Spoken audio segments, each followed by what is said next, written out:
कहानी की शुरुआत हमारे मेन कैरेक्टर के क्लियन से होती है, जहाँ पर हमारे मेन कैरेक्टर की जो माँ होती है उसे किसी पावरफुल पर्सन ने मारा होता है। जब हमारे मेन कैरेक्टर को ये पता चलता है कि उसकी जो मदर है वो मारी जा चुकी है, तो काफी ज्यादा पैनिक कर जाता है, जोर जोर से अपनी माँ का नाम लेकर चिल्लाने लगता है। जिसे इस तरह से चिल्लाता हुआ देखने के बाद उसका जो बाप होता है उससे कहता है कि आखिर तुम यहाँ पर ये सब क्या कर रहे हो, हंगामा करना बंद करो और तुरंत यहाँ पर से चले जाओ। जिस बात को सुनने के बाद हमारा जो मेन कैरेक्टर अपने बाप से कहता है कि आखिर तुम्हारा कहने का क्या मतलब है। जिस बात को सुनने के बाद हमारे मेन कैरेक्टर का जो पिताजी होता है उससे कहता है कि हाँ, ये बात जरूर याद रखना कि यहाँ पर जो कुछ भी हो रहा है वो सारी चीजें बाहर नहीं निकलनी चाहिए। जिस बात को सुनने के बाद हमारा जो मेन कैरेक्टर का काफी ज्यादा चौंक जाता है, और साथ ही में हमारे मेन कैरेक्टर के जो फादर होते हैं वो ये भी अनाउंसमेंट करते हैं कि यहाँ से आगे जो बेकली क्लियन है वो इसका रिवेंज नहीं लेंगे। जिस बात को सुनने के बाद हमारा जो मेन कैरेक्टर काफी ज्यादा चौंकते हुए उनसे कहता है कि क्या आप क्या कह रहे हैं।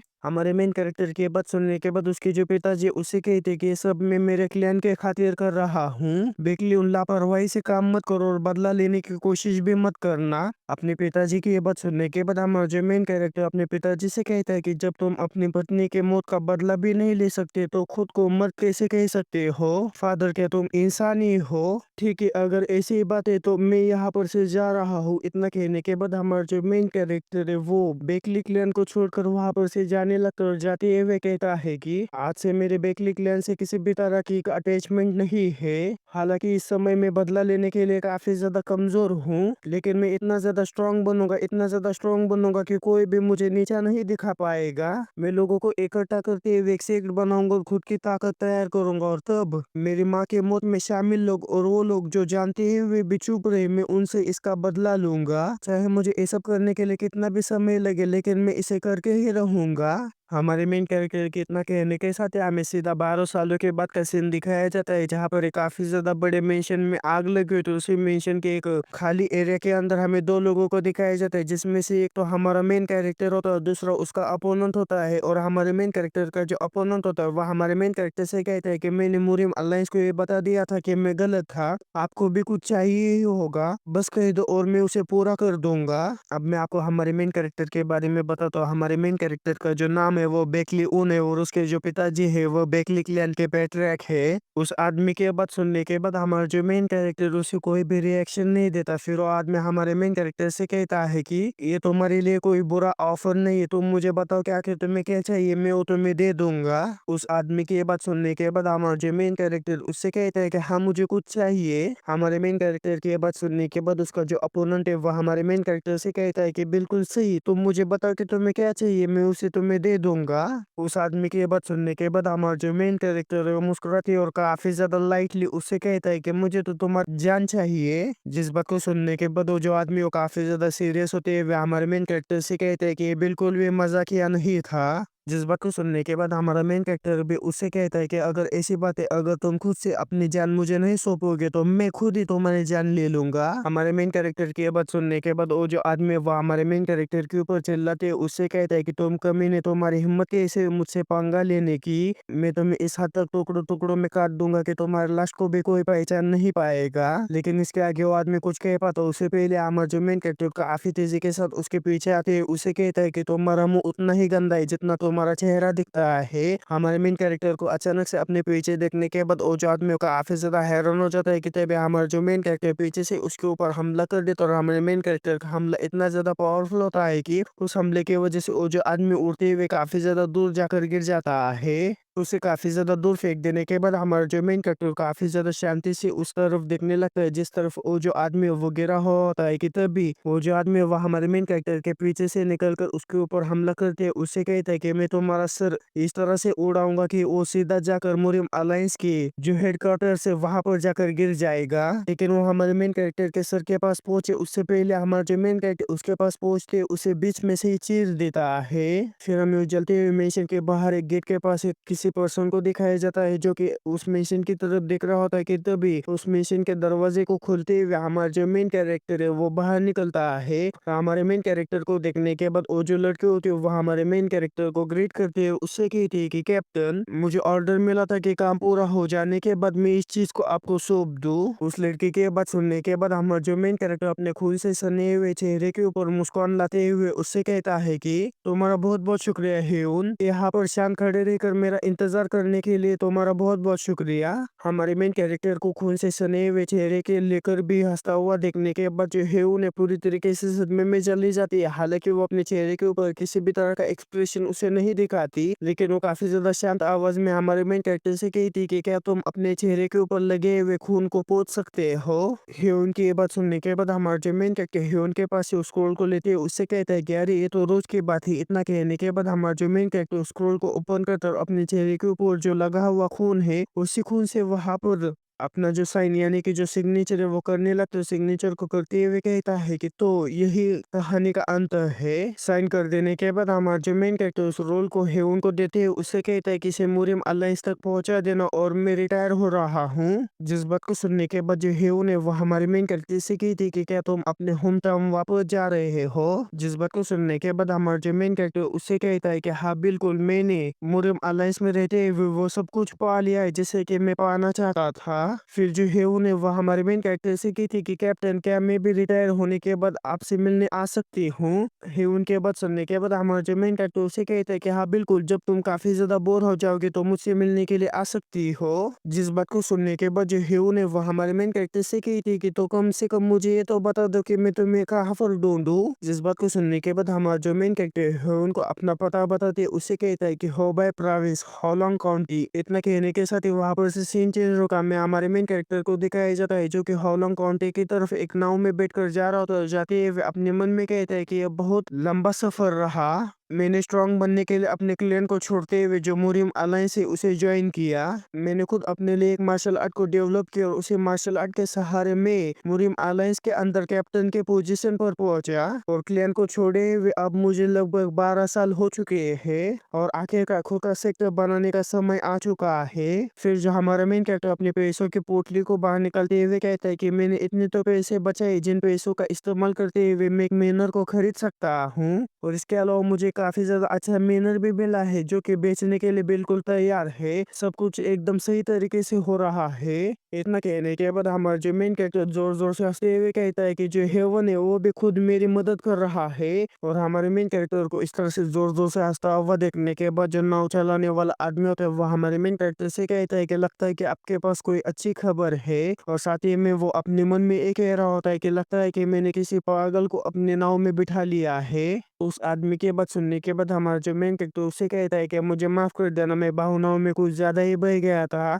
मैं जिस मैनर को खरीदने वाला था उस मैनर की जो परचेस है वो आज फाइनलाइज हो जाएगी, जिसके वजह से मेरा जो सपना था खुद का सेक्टर बनाने का वो आज कंप्लीट हो जाएगा। हमारे मेन कैरेक्टर की बात सुनने के बाद वो जो आदमी वो काफी ज्यादा खुश हो जाता है कि तभी वो काफी ज्यादा धीमी आवाज में कहता है कि लेकिन यहाँ आसपास बिकने के लिए सिर्फ एक ही मैनर था, क्या मैं इसे बताऊं कि वो मैनर भूतिया है। और उस आदमी को इतने ज्यादा धीमी आवाज में बोलता हुआ देखने के बाद हमारा जो मेन कैरेक्टर उससे कहते हैं कि आखिर तुम क्या फुसफुसा रहे हो। जिस बात को सुनने के बाद वो जो आदमी वो हमारे मेन कैरेक्टर से कहता है कि अरे नहीं, कुछ भी नहीं, मैं तो बस ये चाहता हूँ कि आपका जो सेफ्टी हो काफी ज्यादा फल फूल जाए। जिस बात को सुनने के बाद हमारा जो मेन कैरेक्टर है तुम्हारा बहुत बहुत शुक्रिया, इसके अलावा कॉन्ट्रैक्ट के ऊपर साइन ही करना बचा है और जैसे उस कॉन्ट्रैक्ट के ऊपर साइन हो जाएगा वैसे मैं उस मैनर का मालिक बन जाऊंगा, आखिर इसमें क्या ही गलत हो सकता है। इतना कहने के बाद हमारा जो मेन कैरेक्टर फिर से जोर जोर से हंसने लगता है, लेकिन जैसे ही हमारा मेन कैरेक्टर उस मैनर को देखता है तो हमारे मेन कैरेक्टर के छक्के छूट जाते हैं, क्योंकि जैसे कि उस बोट वाले ने कहा होता है बिल्कुल वैसे ये जो मैनर है उसकी जो हालत होती है सच में काफी ज्यादा खराब होती है और बाहर से देखने में ऐसा लग रहा होता है कि वो जो मैनर पूरा का पूरा हॉन्टेड है। और जो ब्रोकर यानी कि जो एजेंट होता है वह हमारे मेन कैरेक्टर से कहता है कि जो मैनर है सच में देखने में कितना ज्यादा बड़ा है ना। लेकिन हमारा जो मेन कैरेक्टर उस एजेंट के ऊपर काफी ज्यादा गुस्सा हो जाता है, उससे कहता है कि लगता है कि तुम्हारा जो दिमाग है वो सही से नहीं चल रहा है, क्या तुम मुझे धोखा देने की कोशिश कर रहे हो। जिस बात को सुनने के बाद वो जो एजेंट होता है वह हमारे मेन कैरेक्टर से कहता है कि नई जगह पाना काफी ज्यादा मुश्किल था, कुछ भी फैसला लेने से पहले एक बार चारों ओर से इसे देख लीजिए। इतना कहने के बाद वो जो एजेंट है वह हमारे मेन कैरेक्टर को उस मैनर के अंदर लेकर आ जाता है। उस मैनर को देखते हुए हमारा जो मेन कैरेक्टर है वो कहता है कि काफी ज्यादा गंदा है, पता नहीं कितने समय से इसकी मरम्मत भी नहीं हुई है। जिस बात को सुनने के बाद वो जो एजेंट होता है वह हमारे मेन कैरेक्टर से कहते हैं कि इस बारे में मैं पूरा मैनर देखने के बाद आपको अच्छी तरीके से समझाऊंगा। फिर वो जो एजेंट होता है वह हमारे मेन कैरेक्टर से कहता है कि मेन बिल्डिंग और साइड बिल्डिंग को मिलाते हुए यहाँ पर 45 रूम्स है और 5 ट्रेनिंग हॉल्स है। 5 ट्रेनिंग हॉल्स में से 4 छोटे ट्रेनिंग हॉल्स है और एक बड़ा ट्रेनिंग हॉल है। आप इनका इस्तेमाल आप जैसा करना चाहते हैं वैसे कर सकते हैं। जिन बातों को सुनने के बाद हमारा जो मेन कैरेक्टर उस एजेंट से कहता है कि आखिर ये जो मैनर है वो किस सीट से बिलोंग करता था, क्योंकि इतने ज्यादा ट्रेनिंग ग्राउंड्स होना एक काफी ज्यादा रेयर चीज होती है। जिस बात को सुनने के बाद वो जो एजेंट होता है वो हमारे मेन कैरेक्टर से कहते हैं कि मुझे इसके बारे में कुछ भी मालूम नहीं, इस मैनर की थोड़ी सी मरम्मत कर देने के बाद आप काफी ज्यादा अच्छी तरीके से यहाँ पर एक नए सेट को बना सकते हैं। आप इसके बारे में क्या सोचते हैं? जिस बात को सुनने के बाद हमारा जो मेन कैरेक्टर है वहां पर इन्हीं चीजों के बारे में सोचने लगता है। कुछ देर सोचने के बाद हमारा जो मेन कैरेक्टर वो कहता है कि तुम बिल्कुल सही कह रहे हो, आखिर इस जगह में दिक्कत ही क्या हो सकती है। जिस बात को सुनने के बाद वो जो एजेंट है वो काफी ज्यादा खुश हो जाता है और कहता है कि बेकलून यानी कि हमारा जो मेन कैरेक्टर है वो हमेशा ही सीधे पॉइंट पर आ जाता है। लेकिन तभी वो जो एजेंट है उस मैनर का सबसे बड़ा राज खोलते हुए हमारे मेन कैरेक्टर से कहते हैं कि वैसे तो कोई बड़ी बात नहीं है, सिवाय इसके कि पिछले इस मैनर के जितने भी मालिक थे वो सारे के सारे मर चुके हैं। जिस बात को सुनने के बाद हमारे मेन कैरेक्टर को 440 वोल्ट का झटका लग जाता और कहते हैं कि क्या उन सबकी मौत हो चुकी है। जिस बात को सुनने के बाद वो जो एजेंट है वो आगे कहता है कि उन सभी को कोई भी चोट नहीं आई थी, बस अचानक से दिल का दौरा पड़ गया और वो मारे गए। अफवाह है कि जिस रात उन्होंने वो जगह खरीदी थी उसी रात उनकी मौत हो गई थी, इसलिए लोग इसे भूतिया जगह कहते हैं। यहाँ तक कि जो बॉडीगार्ड्स और जो एग्जॉर्सिस्ट है वो भी कुछ काम नहीं आए। उस एजेंट के सारी बातें सुनने के बाद हमारा जो मेन कैरेक्टर काफी ज्यादा गुस्से में उस एजेंट से कहता है कि और आप मुझे इस जैसी जगह बेचने की कोशिश कर रहे हैं। हमारे मेन कैरेक्टर को इतना ज्यादा गुस्से में देखने के बाद जो एजेंट है काफी ज्यादा डरते हुए हमारे मेन कैरेक्टर से कहते हैं कि इसीलिए मैं मार्केट प्राइस से काफी ज्यादा कम में बेच रहा हूँ। मैं बस तुमसे 5 ही नहीं 4 ही चांदी के बिस्किट लूंगा। और जैसे हमारा मेन कैरेक्टर उस एजेंट की आवाज सुनता है वैसे हमारा जो मेन कैरेक्टर उसका मूड पूरी तरीके से चेंज होता है और मुस्कुराते हुए उस एजेंट को पैसे देते उससे कहता है कि तुम्हें ये बात पहले बता देनी चाहिए थे ना मेरे दोस्त, मैं तो तुम्हें लगभग गलत समझ बैठा था। और जो एजेंट है उन पैसों को लेते हुए हमारे मेन कैरेक्टर को उस मैनर के कागजात देते हुए उसे कहता है कि जैसे कि मुरियम अलायंस के कैप्टन बेकली उनसे उम्मीद थी, ये लो इस मैनर के कागजात। और जैसे हमारा मेन कैरेक्टर उस एजेंट के पास से उन कागजातों को लेता है वैसे हमारे मेन कैरेक्टर को सिस्टम का नोटिफिकेशन आता है कि कागजात मिल चुके हैं। जिस बात को सुनने के बाद हमारा जो मेन कैरेक्टर पाँव से सिर तक पूरी तरीके से कांप जाता है। जिसे कांपता हुआ देखने के बाद जो एजेंट है वह हमारे मेन कैरेक्टर से कहता है कि क्या हुआ। जिस बात को सुनने के बाद हमारा जो मेन कैरेक्टर है उसे कहता है कि नहीं नहीं कुछ भी नहीं। फिर वो जो एजेंट है वो वहां से जाते हुए हमारे मेन कैरेक्टर से कहता है कि खैर मेरा काम तो हो गया है, अगर तुम रात भर भी जिंदा रहे ना तो मुझसे मिलने जरूर आना। जिस बात को सुनने के बाद हमारा जो मेन कैरेक्टर उसे कहता है कि हाँ बिल्कुल, मैं तुम्हें कैसे भूल सकता हूँ। इतना कहने के बाद वो जो एजेंट है वो मुस्कुराते हुए उन पैसों को लेकर वहां पर से चला जाता है। उसके जाने के बाद हमारा जो मेन कैरेक्टर है वो एक गहरी सी सांस छोड़ते हुए सबसे पहले तो अपने मैनर को देखता है, फिर जोर से चिल्लाते हुए कहता है कि आखिरकार आखिरकार मेरा अपना आलीशान घर। और हमारे मेन कैरेक्टर को इस तरह से चिल्लाता हुआ देखने के बाद मैनर के बाहर जितने भी लोग होते हैं वो काफी ज्यादा डर जाते हैं। और हमें हमारे मेन कैरेक्टर को दिखाया जाता है जो कि काफी ज्यादा खुश होता है और मुस्कुराते हुए कहता है कि अब बस मुझे मेरे सेट के अंदर कुछ डिसाइपल्स को भर्ती करना है। इतना कहने के बाद हमारे जो मेन कैरेक्टर काफी ज्यादा खुश होते हैं उस मैनर के पिलर के ऊपर अपना हाथ मारता है। और जैसे हमारा मेन कैरेक्टर इस मैनर के पिलर के ऊपर हाथ मारता है वैसे इस पिलर के अंदर से और ऊपर से काफी ज्यादा जो धूल है वो नीचे गिरने लगती है। इतनी सारी धूल को देखने के बाद हमारा जो मेन कैरेक्टर वो कहता है कि डिसाइपल्स को भर्ती करने से पहले मुझे यहाँ पर थोड़ी सी साफ सफाई कर लेनी चाहिए। इतना कहने के बाद हमारा जो मेन कैरेक्टर उस मैनर की सफाई करना शुरू कर देता है और हमारे मेन कैरेक्टर को सफाई करते हुए शाम हो जाती है। हालांकि सारा मैनर तो साफ हो चुका होता है लेकिन अभी भी जो मेन हॉल है वो बचा हुआ होता है, जिसकी वजह से हमारा जो मेन कैरेक्टर उस मेन हॉल को साफ करने के लिए मेन हॉल के अंदर एंट्री ले लेता है।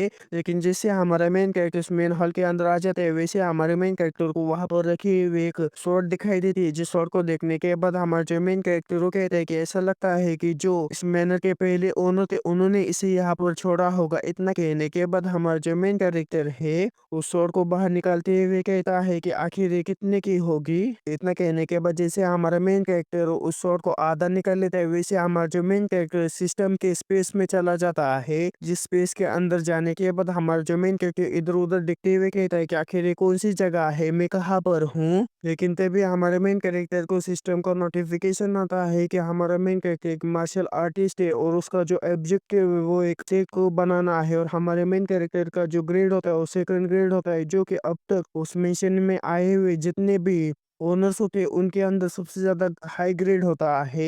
सिस्टम के इतना कहने के साथ हमारे मेन कैरेक्टर का उस सिस्टम स्पेस के अंदर जो ट्रायल है वो शुरू हो जाता है। यानी कि जो सिस्टम होता है वह हमारे मेन कैरेक्टर के ऊपर काफी ज्यादा पावरफुल बुलेट से हमला कर देता है। लेकिन उस चीज का एहसास हमारे मेन कैरेक्टर को पहले से हो जाने की वजह से हमारा जो मेन कैरेक्टर है उस सक्सेसफुली डस्ट कर जाता है। लेकिन वो जो बुलेट होते हैं वह हमारे मेन कैरेक्टर के गालों को छूकर आगे गुजर जाते हैं। लेकिन उस बुलेट के छूने की वजह से हमारे मेन कैरेक्टर के जो गाल है वो थोड़ी से कट हो जाते हैं। लेकिन उस एक बुलेट से सिस्टम को ये पता चल जाता है कि आखिर हमारे मेन कैरेक्टर की क्या औकात है, जिसके वजह से जो सिस्टम है वहां पर जो टेस्ट की डिफिकल्टी है वो एडजस्ट करने लगता है। और वहां पर जो कुछ भी हो रहा है उन सारी चीजों को समझ लेने के बाद हमारा जो मेन कैरेक्टर मुस्कुराते हुए कहता है कि अच्छा, तो इससे पहले इस मिशन के जितने भी ओनर थे उनके मौत ऐसी हुई थी। लेकिन तभी हमारे मेन कैरेक्टर की नजर वहां पर लगी हुई एक गन के ऊपर पड़ जाती है, जिस गन को देखने के बाद हमारा जो मेन कैरेक्टर वो कहता है कि अभी अभी मेरे गालों को छूकर जो आयरन ऑफ गया था वो जरूर ही इस चीज से बाहर निकला होगा। हमारे मेन कैरेक्टर के इतना कहने के साथ हमारे मेन कैरेक्टर को सिस्टम का नोटिफिकेशन आता है कि जो टेस्ट है वो शुरू हो चुका है। इस टेस्ट की जो डिफिकल्टी है वो एक्सट्रीम लेवल पर है। सिस्टम के बाद सुनने के बाद हमारा जो मेन कैरेक्टर सिस्टम से कहता है कि अच्छा, तो तुम मेरा टेस्ट ले रहे हो तो फिर ठीक है, मैं इसका डट कर सामना करूंगा। हमारे मेन कैरेक्टर के इतना कहने के साथ हमारे मेन कैरेक्टर को फिर से सिस्टम का नोटिफिकेशन आता है कि अभी जो टेस्ट होगा तुम्हारे मार्शल आर्ट का होगा। इतना कहने के बाद जो सिस्टम है वो लगातार हमारे मेन कैरेक्टर के ऊपर फायरिंग करना शुरू कर देता है। हमारे जो मेन कैरेक्टर अभी अपनी स्वॉर्ड का इस्तेमाल करती है उसकी तरफ जितने भी आयरन ऑफ बढ़ रहे होते हैं उन सारे के सारे आयरन ऑफ को रिफ्लेक्ट कर रहा होता है। और उन सारे आयरन ऑफ को रिफ्लेक्ट कर देने के बाद हमारा जो मेन कैरेक्टर वो कहता है कि चलो अभी रुको मत। लेकिन तभी हमारे मेन कैरेक्टर की नजर अपनी स्वॉर्ड के ऊपर पड़ जाती है।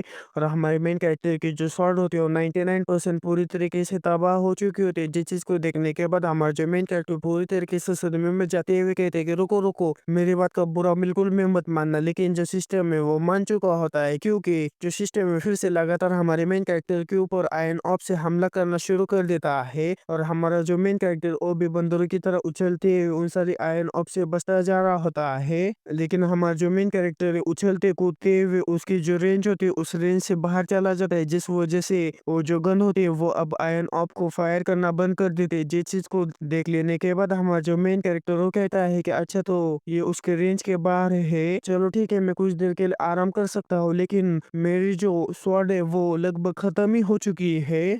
हमारे मेन कैरेक्टर के इतना कहने के साथ ही जो सिस्टम है वह हमारे मेन कैरेक्टर को एक और शॉट दे देता है। जिस चीज को देखने के बाद हमारा जो मेन कैरेक्टर काफी ज्यादा चौंकते हुए कहता है कि अब मुझे एक और शॉट दे रहा है। जिस शॉट को देखने के बाद हमारा जो मेन कैरेक्टर जल्दी से जाकर उस शॉट को उठाते हुए कहता है कि तो रूल्स में भी कुछ फ्लेक्सिबिलिटी है। इतना कहने के बाद हमारा जो मेन कैरेक्टर सबसे पहले तो उस गन को देखता है, फिर वो काफी तेजी के साथ उस गन की तरफ बढ़ते हुए कहता है कि अगर वो यहाँ तक हमला नहीं करता है तो इसका मतलब ये है कि वो अपने पीछे किसी चीज को प्रोटेक्ट कर रहा है। इतना कहते कहते हमारा जो मेन कैरेक्टर उस गन को डिस्ट्रॉय करने के लिए उनके काफी ज्यादा करीब पहुंच जाते हैं। यहाँ तक कि हमारा जो मेन कैरेक्टर उस गन को डिस्ट्रॉय करने वाला होता है कि तभी वहां पर से और भी ज्यादा गन्स आ जाते हैं, जो कि फिर से हमारे मेन कैरेक्टर के ऊपर लगातार आयरन ऑफ से हमला करना शुरू कर देता है। हमारा जो मेन कैरेक्टर फिर से उन आयरन ऑफ्स को रोकने में या फिर रिफ्लेक्ट करना शुरू कर देता है। हालांकि हमारा जो मेन कैरेक्टर काफी देर तक उन आयरन ऑफ्स को रोक सकता है, लेकिन हमारे मेन कैरेक्टर के हाथों के अंदर जो स्वॉर्ड होती है वो इसे ज्यादा देर तक रोक नहीं पाती। यानी कि वो जो स्वॉर्ड है वो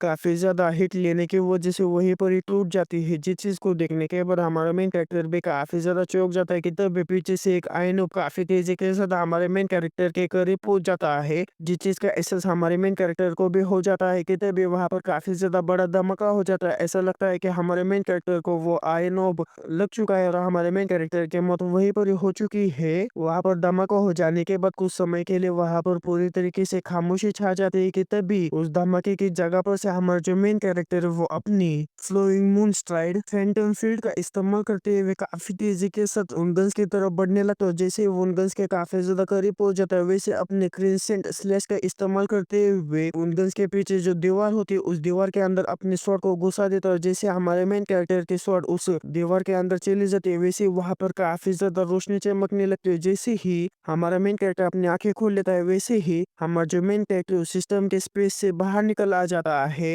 हालांकि उस सिस्टम स्पेस से बाहर निकलने के बावजूद भी हमारा मेन कैरेक्टर ये कहता है कि अभी भी वहां पर स्टिल ऑप्स बचे हैं, लेकिन जैसे वो अपने स्वॉर्ड की तरफ देखता है तो वो शांत हो जाता है क्योंकि उसकी जो स्वॉर्ड है वो पहले से ही पूरी तरीके से डिस्ट्रॉय हो चुकी होती है।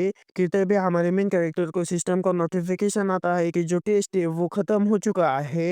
जिस बात को सुनने के बाद हमारा जो मेन कैरेक्टर काफी ज्यादा हैरान हो जाता है और कहता है कि क्या ये खत्म हो चुका है। क्या क्या ये खत्म हो जाने के बाद मैनर के अंदर किसी तरह के चेंजेस भी आए हैं, लेकिन तभी हमारे मेन कैरेक्टर को फिर से सिस्टम का नोटिफिकेशन आता है कि तुमने जो मार्शल आर्ट का टेस्ट था उसे कंप्लीट कर लिया है। अब से मैनर के जितने भी फंक्शंस है वो सारे के सारे अनलॉक हो जाएंगे और वो सारे के सारे जो फंक्शंस है वो हाईएस्ट ग्रेड के हैं। इतना कहने के बाद जो सिस्टम है वो हमारे मेन कैरेक्टर को एक शॉट देने लगता है, जिसे शॉट देता हुआ देखने के बाद हमारा मेन कैरेक्टर काफी ज्यादा चौंकते हुए कहता है कि क्या वो मुझे शॉट दे रहा है। इतना कहने के बाद हमारा जो मेन कैरेक्टर शॉट को लेते हुए कहता है कि आफ्टर ऑल ये कम से कम इतना तो कर ही सकता था। लेकिन तभी हमारे मेन कैरेक्टर को सिस्टम को नोटिफिकेशन आता है कि ये जो मैनर है उसे एक नाम दे दो।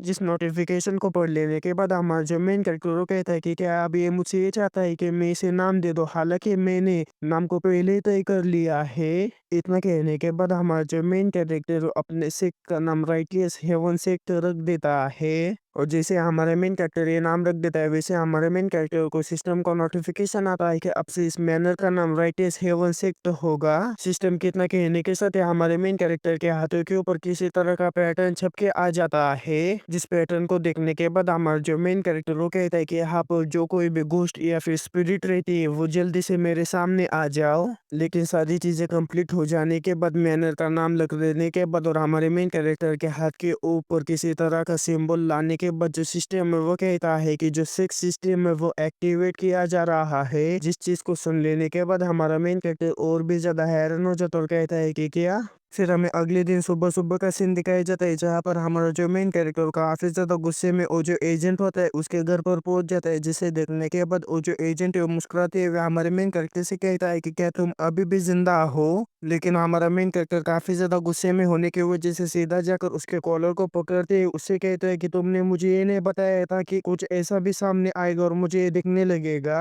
जरा इस चीज को देखो, कल रात से ये मेरा पीछा कर रही है और मुझे बिल्कुल भी अकेला नहीं छोड़ रही है, आखिर ये चीज क्या है। और इसके अलावा जो सिस्टम है वो हमारे मेन कैरेक्टर से बार बार ये कह रहा होता है कि तुम्हारे सिवा मुझे कोई भी नहीं देख सकता। हमारे मेन कैरेक्टर की इस तरह की बातें सुनने के बाद वो जो एजेंट होता है वो हमारे मेन कैरेक्टर से कहता है कि लेकिन वहां पर तो कुछ भी नहीं है, क्या कल रात तुम्हारे सर पर किसी तरह की चोट लग गई थी जिसकी वजह से तुम इस तरह का बर्ताव कर रहे हो। उस एजेंट की ये बात सुन लेने के बाद हमारे मेन कैरेक्टर को ये पता चल जाता है कि जैसा कि सिस्टम कह रहा है बिल्कुल वैसे उसके अलावा उसे कोई भी नहीं देख सकता है, जिसके वजह से हमारा जो मेन कैरेक्टर वो शांत हो जाता है।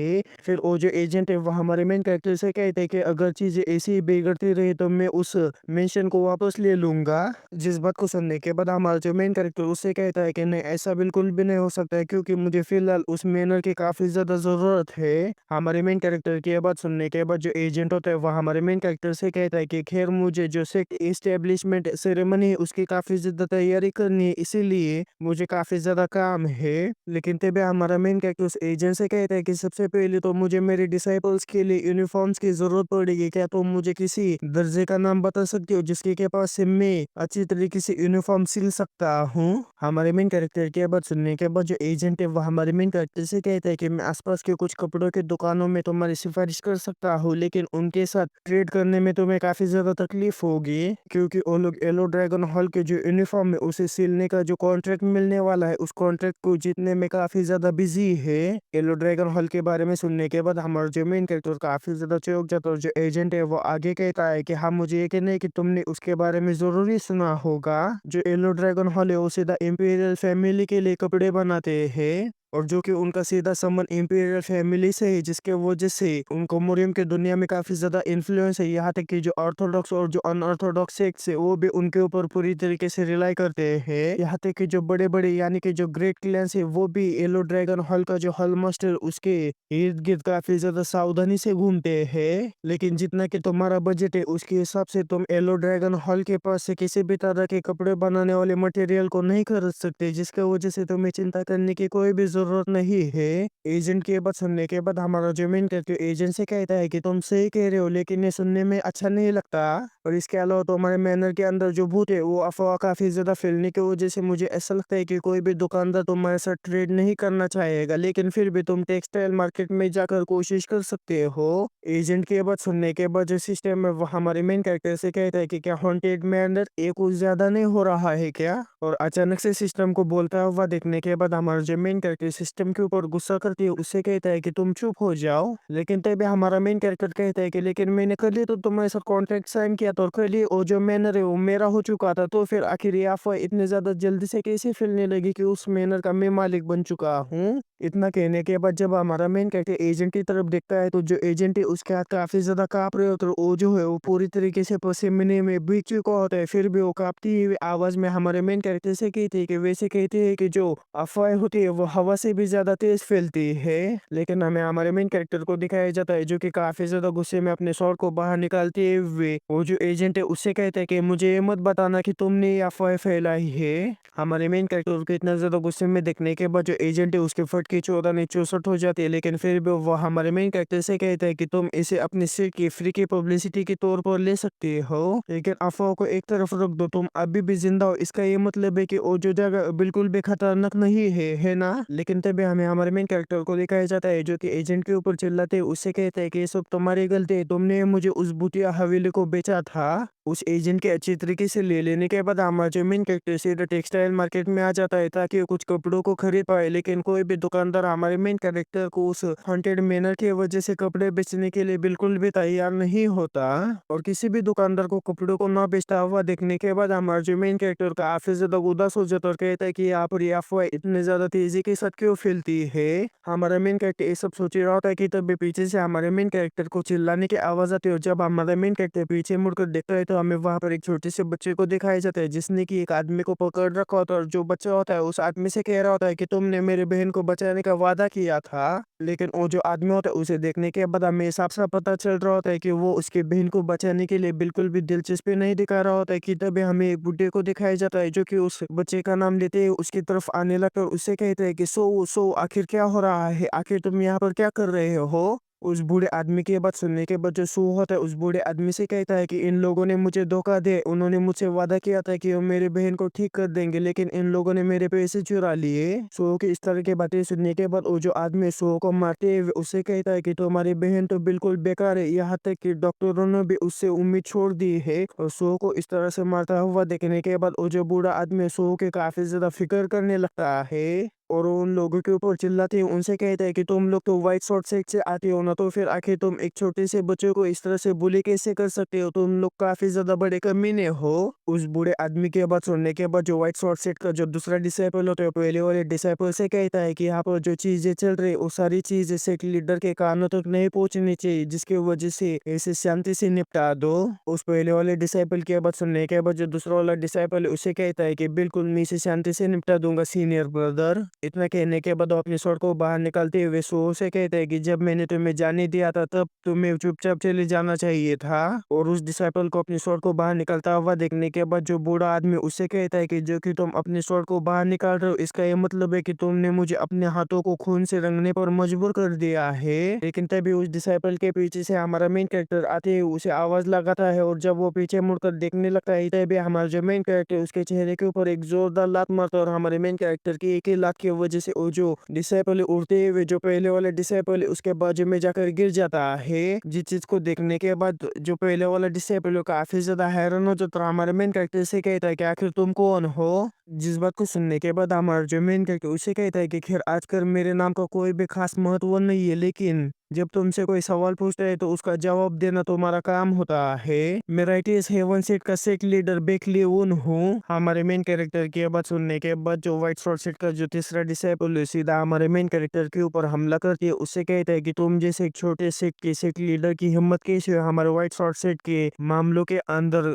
हाथ डालने की। इतना कहने के बाद वो जो डिसाइपल है वो हमारे मेन कैरेक्टर के ऊपर हमला कर देता है, लेकिन हमारा जो मेन कैरेक्टर काफी आसानी से उसके हमले से बचते है, उसके हाथ के ऊपर ही हमला कर देता है और हमारे मेन कैरेक्टर के हमले के वजह से उसका जो हाथ है वो टूट जाता है। उस डिसाइपल का हाथ तोड़ने के बाद हमारा जो मेन कैरेक्टर और बाकी के डिसाइपल से कहता है कि कभी भी किसी पर्सन को उसके सेट के ओहदे से बिल्कुल भी नहीं जांचना चाहिए, और खास तौर पर तब जब तुम्हें तुम्हारे अपोनेंट की ताकत के बारे में बिल्कुल भी अंदाजा ना हो। हमारे मेन कैरेक्टर के इतना ज़्यादा समझा देने के बावजूद भी उनमें से कोई भी डिसाइपल समझ नहीं पाता कि आखिर हमारा मेन कैरेक्टर क्या कहना चाहता है, जिसके वजह से जो तीसरा डिसाइपल सीधा हमारे मेन कैरेक्टर के ऊपर हमला करते है। उससे कहते हैं कि तुम कभी नहीं कही कि क्या तुम व्हाइट शॉर्ट सेट को अपना दुश्मन बनाना चाहते हो, और क्या तुम्हें पता भी अगर व्हाइट शॉर्ट सेट तुम्हारा दुश्मन बन जाएगा तो तुम्हारे साथ क्या क्या होगा। और ये सब कहते हुए जैसे वो डिसाइपल हमारे मेन कैरेक्टर के काफी ज्यादा करीब पहुंचते हैं, वैसे हमारे जो मेन कैरेक्टर उसे काफी ज्यादा जोरदार गुस्सा मारते हैं। उससे कहता है कि मुझे इसकी बिल्कुल भी परवाह नहीं है। और हमारे मेन कैरेक्टर का एक एक गुस्सा खाने के बाद वो जो डिसाइपल है वो भी उड़ते हुए काफी ज्यादा दूर जाकर गिर जाता है, लेकिन हमें उनके सीनियर ब्रदर को दिखाया जाता है जो कि हमारे मेन कैरेक्टर को पहचान जाता है और कहता है कि लोगों का ऐसा कहना है कि जो मुरिम अलायंस है उसका एक कैप्टन था जिसने कि उस हॉन्टेड मैनर को खरीदा है, क्या वो तुम ही हो। जिस बात को सुनने के बाद हमारा मेन कैरेक्टर अपना ही सर पीटते हुए कहता है कि अरे यार वो बेवकूफ़ी बड़ी अफवाह आखिर कितनी दूर तक फैल गई है। फिर जो हमारा मेन कैरेक्टर डिसाइपल से कहता है कि हाँ तुमने बिल्कुल सही समझा, उस अफवाह की वजह से तो मैं पहले से ही काफी ज्यादा खराब मूड में हूँ, क्योंकि मैं यूनिफॉर्म्स भी नहीं बनवा पा रहा हूँ। इसीलिए मेरे पीठ पीछे बुराई करना बंद करो और सीधे मुझसे बात करो। अब बातचीत बहुत हो गई, चलो इसे शुरू करते हैं। हमारे मेन कैरेक्टर को इस तरह से उकसाता हुआ देखने के बाद वो जो डिसाइपल है वो काफी ज्यादा गुस्सा हो जाता है, हमारे मेन कैरेक्टर के ऊपर सीधा हमला करने के लिए उसकी तरफ बढ़ जाता है और वो हमारे मेन कैरेक्टर के ऊपर हमला भी कर देता है। लेकिन हमारा मेन कैरेक्टर पीछे हटते उसके हमले से बच जाता है, लेकिन उसका हमला इतना ज्यादा पावरफुल होता है कि जो नीचे की जमीन है वो भी डिस्ट्रॉय हो जाती है। हमारा मेन कैरेक्टर सामने की ओर से उस डिसाइपल से बचे रहा होता है कि तभी पीछे से भी हमारे मेन कैरेक्टर के ऊपर हमला करने के लिए एक और डिसाइपल उसकी तरफ बढ़ जाता है। अब हमारे मेन कैरेक्टर के ऊपर दोनों तरफ से दो डिसाइपल्स हमला कर रहे होते हैं, लेकिन हमारा मेन कैरेक्टर घंटा उनसे डरेगा। सबसे पहले तो हमारा मेन कैरेक्टर पीछे से आने वाले डिसाइपल को एक कोने मारते उसे पीछे झटका देता है और फिर बाद में सामने से आने वाले डिसाइपल के पेट के ऊपर एक जोरदार घुसा मारता है, जिसके वजह से जो सामने से आने वाला जो सीनियर डिसाइपल होता है उसकी जो हालत है वो काफी ज्यादा खराब हो जाती है। यानी कि हमारा जो मेन कैरेक्टर उन दोनों डिसाइपल को सिर्फ एक एक एक गुस्सा मारकर दोनों ही एक एक गुस्से के अंदर हार जाते हैं। व्हाइट शॉर्ट सेट के सारे डिसाइपल को हरा देने के बाद हमारा जो मेन कैरेक्टर काफी ज्यादा खतरनाक तरीके से उनका जो सीनियर डिसाइपल है उनसे कहता है कि अगर तुम लड़ना चाहते हो तो तुम कभी भी मेरे राइटियस हेवन सेक में आ सकते हो, लेकिन अगर तुम हालत को और भी ज्यादा बदतर होते हुए नहीं देखना चाहते हो तो चुपचाप से यहाँ पर से निकल जाना ही तुम्हारे लिए बेहतर होगा। हमारे मेन कैरेक्टर की धमकी सुनने के बाद वो जो डिसाइपल्स है वो वहां से जाने लगते हैं, लेकिन कहते हैं ना जो पीछे कीड़ा रहता है वो हर दम मचलता रहता है, जिसके वजह से वो जाते हुए भी हमारे मेन कैरेक्टर से कहते हैं कि तुम इसके वजह से काफी ज्यादा रिग्रेट करोगे। फिर जो लेकिन हमारा मेन कैरेक्टर उनके ऊपर ध्यान न देते हुए सो और उस बूढ़े आदमी से कहता है कि क्या तुम ठीक हो। तभी जो सो है मुस्कुराते हुए हमारे मेन कैरेक्टर से कहता है कि क्या तुम यूनिफॉर्म्स को बनाने वाले को ढूंढ रहे हो। मेरी जो बहन है उस सिलाई में काफी ज्यादा स्किल्ड है। जिस बात को सुनने के बाद हमारा जो मेन कैरेक्टर सो से कहता है कि क्या सच में, लेकिन तभी जो सो है वो हमारे मेन कैरेक्टर के सामने झुकते हुए उससे कहता है कि प्लीज मेरे बहन को बचा लीजिए। सो को इस तरह से करता हुआ देखने के बाद हमारा जो मेन कैरेक्टर सो से कहता है कि नहीं नहीं ये तो फिजिशियन का काम है, आखिर तुम मुझसे कैसे कह सकते हो। लेकिन तभी हमारे मेन कैरेक्टर को सिस्टम का नोटिफिकेशन आता है कि एक नई अपॉर्चुनिटी डिटेक्ट हुई है और आपका जो टारगेट है वो थर्ड ग्रेड का है। जिस नोटिफिकेशन को पढ़ लेने के बाद हमारा जो मेन कैरेक्टर वो कहता है कि थर्ड ग्रेड तो सच में हाई होता है, अब मुझे इसके बारे में और ज्यादा बताओ। फिर हमें सीधा शाम के वक्त का सीन दिखाया जाता है जहाँ पर जो सो होता है वह हमारे मेन कैरेक्टर को अपने बहन का इलाज करने के लिए उसकी तरफ लेकर जा रहा होता है। जाते मुस्कुराते हुए कहता है कि पिछले साल ही मेरे जो माता-पिता जी थे वो गुज़र गए। अब मेरे लिए मेरी बहन और बहन के लिए मैं ही हूँ। उसकी सिलाई की स्किल के बदौलत ही हम किसी तरह से अब तक गुज़ारा कर रहे हैं। लेकिन हाल ही में वो एक ऐसी बीमारी की चपेट में आ गई है जिसकी वज़ह से उसके जो हाथ और जो पैर है वो जम रहे हैं। शो की सारी बातचीत सुन लेने के बाद अमर जो मेन कैरेक्टर बूढ़े आदमी से कहता है कि लेकिन सर आपको नहीं, आपने मुझे अपने बारे में नहीं बताया। जिस बात को सुनने के बाद वो जो बूढ़ा आदमी वो हमारे मेन कैरेक्टर से कहता है कि मैं तो इस गांव के अंदर एक छोटी सी फैब्रिक की दुकान चलाता हूँ। मैंने अपने कपड़ों की दुकान पर इसकी बहन को काम पर रखा था, लेकिन काफी दिनों से मेरा उसके साथ कोई भी कांटेक्ट नहीं रहा, जिसके वजह से मुझे इनकी काफी ज्यादा चिंता होने लगी थी। इसलिए मैं यहाँ पर आया और ये सब बातचीत करते करते वो जो शो होता है वह हमारे मेन कैरेक्टर को अपने घर तक लेकर आ जाता है। इतने छोटे से घर को देखने के बाद हमारा जो मेन कैरेक्टर काफी ज्यादा हैरान हो जाता है और कहता है कि मैं ये आशा रखता हूँ कि ये जो घर है वो कोलैप्स ना कर जाए। लेकिन जो शो होता है मुस्कुराते हुए अपने बहन से कहता है कि बहन बहन देखो, मैं भूत पकड़ने वाले वॉरियर को लेकर आया हूँ। शो की बात सुनने के बाद हमारा जो मेन कैरेक्टर मुस्कुराते हुए कहते हैं कि नहीं नहीं, मैं वो नहीं हूँ। लेकिन जब हमारा मेन कैरेक्टर सामने की ओर देखता है तो हमें सामने की ओर दो हाथों को दिखाया जाता है जो कि बिल्कुल आँख के अंदर होते हैं। जिस चीज को देखने के बाद हमारा मेन कैरेक्टर काफी ज्यादा चौंक जाता है। इससे भी ज्यादा वो इस बात को देखकर चौंक जाता है कि उस आँख के अंदर सिर्फ उस लड़की के हाथ नहीं बल्कि पैर भी होते हैं। लेकिन उस आँख के अंदर पैर रखने के बावजूद भी उस लड़की को कुछ भी नहीं हो रहा होता है। और हमारे मेन कैरेक्टर को वहां पर देखने के बाद वो जो लड़की होती है वो हमारे मेन कैरेक्टर से कहती है कि तुम कौन हो। लेकिन हमारा मेन कैरेक्टर अभी भी इसी सदमे में होता है कि उस लड़की के दोनों हाथ और दोनों पैर आँख में होने के बावजूद भी उसे किसी भी तरह की जलन या फिर कुछ भी महसूस नहीं हो रहा है। लेकिन तभी जिस सिस्टम में वह हमारे मेन कैरेक्टर से कहता है कि आग की गर्मी और उसके अंगों में जमी ठंड के बीच में भयंकर टकराव हो रहा है। जिस बात को सुनने के बाद हमारा जो मेन कैरेक्टर वो कहते हैं कि क्या ये इन एनर्जी के कल्टीवेशन का साइड इफेक्ट हो सकता है। इतना सोचने के बाद हमारा जो मेन कैरेक्टर इस लड़की से कहता है कि तुम जरूरी सूहो की बहन सीओ होगी जिसके के बारे में सूहो मुझे बता रहा था। फिर जो हमारा मेन कैरेक्टर वो आगे सीओ से कहता है कि क्या ये गर्मी से तुम्हें तकलीफ नहीं होती। जिस बात को सुनने के बाद जो सीओ है वो हमारे मेन कैरेक्टर से कहती कि नहीं, अगर मैं ऐसा नहीं करूंगी तो मुझे फ्रॉस्ट बाइट हो जाएगा। लेकिन तभी वो जो बूढ़ा आदमी सीओ के पास आते हुए उससे कहता है कि सीओ आखिर यहाँ पर क्या हो रहा है। उस बूढ़े आदमी को वहां पर देखने के बाद जो सीओ होते उससे कहते हैं कि आखिर आप यहाँ पर क्या कर रहे हैं। जिस बात को सुनने के बाद जो बूढ़ा आदमी तो सीओ से कहता है कि मेरा अचानक से तुम्हारे साथ कांटेक्ट टूट गया जिसकी वजह से मैं तुम्हारी काफी ज्यादा चिंता कर रहा था। जिस बात को सुनने के बाद जो सीओ तो इस बूढ़े आदमी से कहते हैं कि मुझे माफ कर देना, मेरी इस कंडीशन की वजह से मैं काम पर नहीं आ पा रही हूँ। लेकिन तभी हमारा जो मेन कैरेक्टर सीओ से कहता है कि क्या मैं तुम्हारे पल्स को चेक कर सकता हूँ। जिस बात को सुनने के बाद जो सीओ होती है वो काफी ज्यादा चौंक जाती है, लेकिन वो हमारे मेन कैरेक्टर को अपने पल्स दिखाने के लिए मान जाती है। फिर जो हमारा मेन कैरेक्टर जो सीओ के पल्स या फिर कहो कि उसके पूरी की पूरी बॉडी उसे काफी अच्छी तरीके से चेक करने लगता है कि तभी जो सिस्टम है वो हमारे मेन कैरेक्टर से कहते हैं कि तो इन एनर्जी को काफी ज्यादा तेजी के साथ ऑब्जर्व कर रही है। अगर ऐसा ही चलता रहा तो इसके लिए काफी ज्यादा खतरनाक होगा। जिस बात को सुनने के बाद हमारा जो मेन कैरेक्टर सिस्टम से कहता है कि मुझे इसके बारे में पता है, जिसके वजह से बड़बड़ करना बंद करो। और काफी समय से हमारे मेन कैरेक्टर को अपने पल्स को चेक करता हुआ देखने के बाद जो सीईओ कुछ भी समझ नहीं पा रहे होते कि तभी जो सिस्टम फिर से हमारे मेन कैरेक्टर से कहता है कि इसकी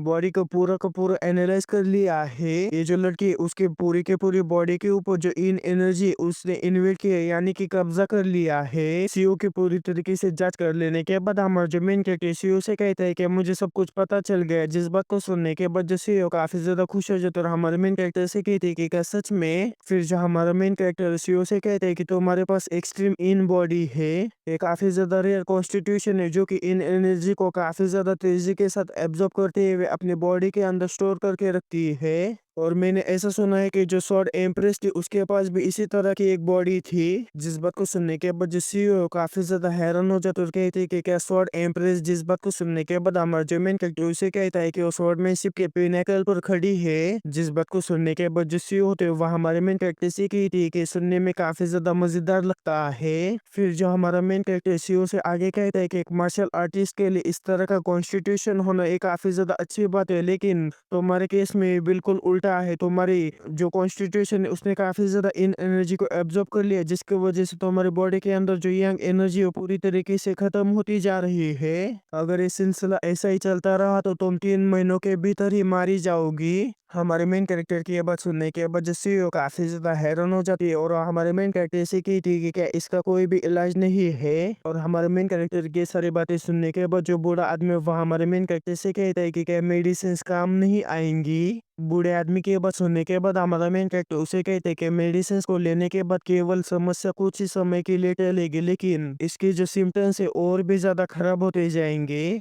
और साथ ही में हमारा जो मेन कैरेक्टर अपने मन में कहता है कि इसके बॉडी के अंदर जो यंग एनर्जी होती है वो काफी ज्यादा कम हो चुकी है। बस हमें ऐसा कोई रास्ता ढूंढना होगा जिसके मदद से हम इसके बॉडी के अंदर फिर से यंग एनर्जी को डाल पाए। लेकिन तभी हमारे मेन कैरेक्टर से जो सिस्टम है वो कहता है कि तुम इसके लिए एसेंस वाटर का इस्तेमाल कर सकते हो, लेकिन एसेंस वाटर तभी तुम्हें मिलेगा जब तुम किसी क्वेस्ट को कंप्लीट करोगे। अगर तुमने इस एसेंस वाटर का इस्तेमाल किया तो तुम्हारा जो रिकवरी रेट होगा वो काफी ज्यादा बढ़ेगा, लेकिन ये जो एसेंस वाटर है सिर्फ सेक के मेंबर्स के ऊपर ही काम करेगा। और इसी के साथ में जो सिस्टम है वह हमारे मेन कैरेक्टर को पहला क्वेस्ट भी देता है, और जो क्वेस्ट होता है वो होता है कि हमारे मेन कैरेक्टर को जल्द से जल्द एक डिसाइपल को रिक्रूट करना होगा। और अगर हमारे मेन कैरेक्टर ने सक्सेसफुली एक डिसाइपल को रिक्रूट कर लिया तो हमारे मेन कैरेक्टर को रिवॉर्ड में 50 एसेंस वाटर मिलेंगी। सिस्टम की बात सुनने के बाद हमारा जो मेन कैरेक्टर काफी ज्यादा खुश हो जाता है और कहता है कि मुझे एक डिसाइपल को रिक्रूट करना होगा। जैसे मैं डिसाइपल को रिक्रूट करूंगा वैसे ही मुझे एसेंस वाटर मिलेगा जिसका इस्तेमाल करते हुए मैं सीईओ को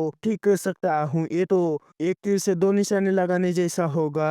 इतना कहने के बाद जो हमारा मेन कैरेक्टर सीईओ से कहता है कि मैं श्योर नहीं हूँ, लेकिन मेरे पास एक रास्ता है जो कि तुम्हारी मदद कर सकता है, लेकिन उसके लिए तुम्हें मेरा डिसाइपल बनना होगा। जिस बात को सुनने के बाद जो सू होता है वो काफी ज्यादा डर जाता है, कहता है कि तुम अचानक से इसके बारे में बात क्यों कर रहे हो। उन लोगों को इस तरह से डरता हुआ देखने के बाद हमारा जो मेन कैरेक्टर उनसे कहता है कि तुम दोनों डरो मत, बस मेरे ऊपर भरोसा करो।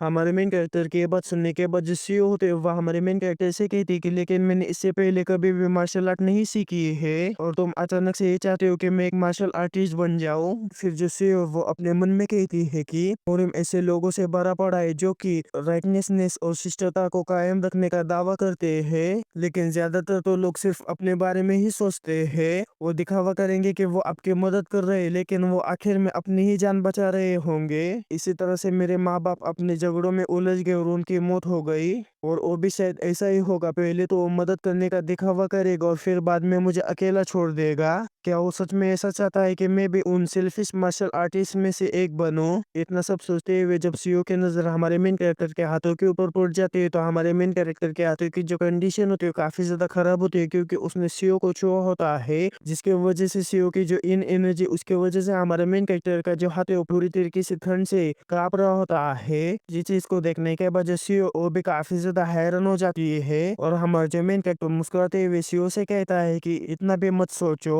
और हमारे मेन कैरेक्टर को इस तरह से बिना किसी बुरे इरादे के अपनी मदद करता हुआ देखने के बाद जैसे वो भी काफी ज्यादा हैरान होते हुए कहती है कि लेकिन मुझे ऐसा लगता है कि ये जो आदमी वाकई अलग है, चलो इसके ऊपर आखिरी बार भरोसा कर कर देखते हैं। इतना कहने के बाद जैसे वो मुस्कुराते हुए कहती है कि अगर अगर ऐसी बात है तो मैं तुम्हारे ऊपर भरोसा करती हूँ। इतना कहने के बाद जो सी होते हैं वह हमारे मेन कैरेक्टर का डिसेबल बन जाने के लिए मान जाती है, और जैसे सीईओ हमारे मेन कैरेक्टर के डिसेबल बन जाने के लिए मान जाते हैं वैसे ही जो सिस्टम ने हमारे मेन कैरेक्टर को क्वेस्ट यानी कि जो टास्क दिया होता है टास्क कंप्लीट हो जाता है, जिसके वजह से हमारे मेन कैरेक्टर को 50 एसेंस वाटर मिल जाते हैं। और जैसे हमारे मेन कैरेक्टर को एसेंस वाटर मिल जाता है वैसे हमारे जो मेन कैरेक्टर फिर से जो सीईओ उसके हाथ को पकड़ लेता है, जिसके वजह से सीईओ की जो इन एनर्जी होती है उसकी वजह से हमारे मेन कैरेक्टर के हाथों के ऊपर मामूली सी चोटें आने लगती है, जिसका की जो नोटिफिकेशन है वो सिस्टम हमारे मेन कैरेक्टर को दे रहा होता है। लेकिन हमारे मेन कैरेक्टर उसके ऊपर ध्यान न देते हुए अपने एसेंस वाटर का इस्तेमाल करते हुए जो सीईओ है ठीक करने लगता है, जिसके वजह से हमारे मेन कैरेक्टर को सिस्टम का नोटिफिकेशन आता है कि तुम एसेंस वाटर का इस्तेमाल करते हुए इसके बॉडी के अंदर बढ़ी हुई जो इन एनर्जी उसे स्टेबल कर रहे हो, लेकिन इस एसेंस वाटर के जो इफेक्ट है वो माइनर है।